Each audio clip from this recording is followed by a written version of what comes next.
There once was a man who had heard God's voice, who once walked in the Spirit, who once ruled by divine command, but now the throne was cold, the heavens were silent, and Saul was alone.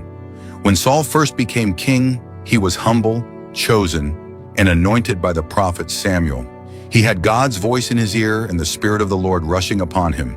But pride crept in, disobedience followed, and Saul stopped listening until God stopped speaking.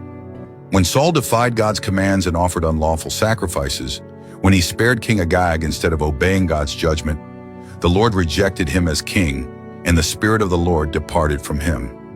Samuel stopped visiting. Dreams gave no answers.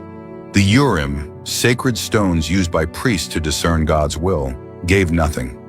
Saul inquired of the Lord, but the Lord did not answer him, not by dreams or by Urim or by prophets. 1 Samuel 28:6. The God who once spoke was now silent. So what did Saul do? He turned to the very thing he had once outlawed, a medium, a necromancer, a woman who summoned the dead. He disguised himself, crept through the night, and sought help from the darkness. "Call up Samuel for me," he said. And in that haunted moment, Samuel's spirit, by God's mysterious allowance, appeared. But the message wasn't what Saul hoped for. "The Lord has turned from you. The kingdom has been torn from your hands. And tomorrow you and your sons will die." 1 Samuel 28:16-19. God hadn't just gone silent. Judgment had already been sealed. The man who once cast out spirits was now tormented by them. The king who once heard heaven now feared death. And the one who once stood tall among Israel would soon fall on his own sword.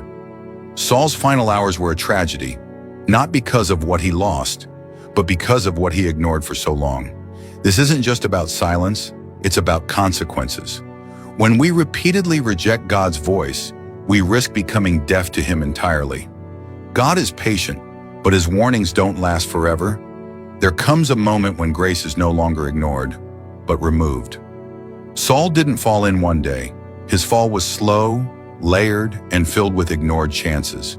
He had the kingdom, he had the word, he had the Spirit, but he let it all slip away until even God's silence became terrifying.